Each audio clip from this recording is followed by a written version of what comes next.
Hola! Nüüd ma olen siis otsaga jõudnud Hispaaniasse, Kanaari saartele ja alates siis septembrist ma alustan oma Erasmuse aastat. Kõigepealt, kus ma siis õieti asun? Kanaari saared on üks väike saarestik umbes 100 kilomeetrit Marokost ja mina asun suuruselt 3. saare peal, mis on Gran Canaria, linnas, mille nimi on Las Palmas. See on üks 2 Kanaari saarte pealinnast. Teine on Santa Cruz Tenerife. Las Palmas tegelikult hispaania keeles tähendab palmilehti, seega see on siis palmilehtede linn. See oli reaalselt kõige kaugem koht, kuhu mul oli võimalik minna. Mitte, et ma nüüd nagu tahaks ära põgeneda või midagi, aga lihtsalt ma arvan, et kui on nagu võimalus kursuse sees reisida nii palju või nii kaugele kui võimalik, siis miks mitte seda võimalust ära kasutada. Tee mul kogu aeg aken lahti olnud. Okei, sorry. Nii, taustamüra kadus ära, on ju. Jah, ma ütlesin endale enne ka, et ma peaks seda tegema, aga ma ilmselgelt ei teinud seda, nii et vabandust. Tuppa olen ennast sisse seadnud. Linnas olen ka, ma räägin liiga kiiresti. Linnas olen ma ka juba käinud. Ma läksin ühel päeval siis nii-öelda vasakule poole, see tähendab lääne poole kallast, tähendab läänekaldale, saare läänekaldale ja seal on siis see põhirand, kus inimesed suplevad ja teine pool sellest, see on nagu eraldatud, on surfarite rand, ehk siis see on siin nagu üks surfiparadiis. Ühtlasi ma käisin täna surfamas ka, mis on nagu kõige lahedam asi, mida ma üldse teinud olen. See oli nagu nii lahe.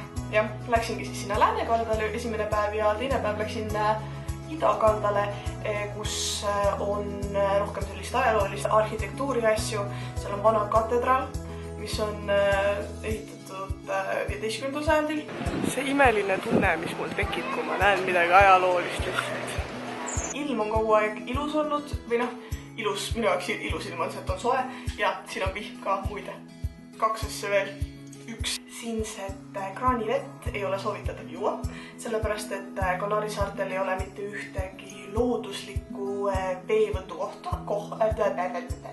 kohta ja seega see vesi, mis siin on keemiliselt töödeldud selles suhtes, et see on tegelikult merevesi, seega ta on nii-öelda, mis see sõna on, tehniliselt sellest on sool välja võetud ja ta on töödeldud palju igasuguse klooriga.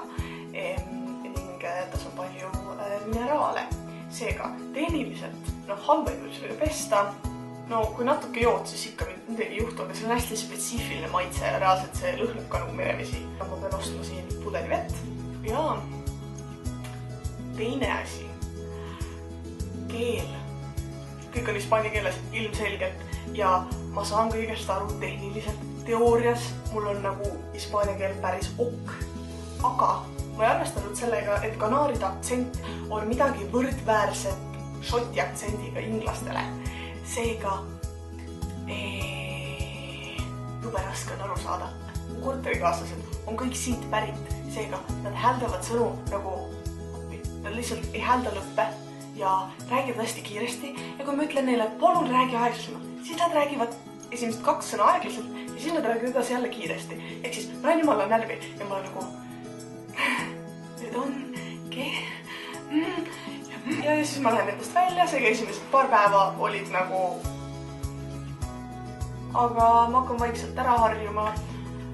Ma lihtsalt palungi neil aeglasemalt rääkida, loodetavasti aasta lõpuks harjun ka selle aktsendiga ära.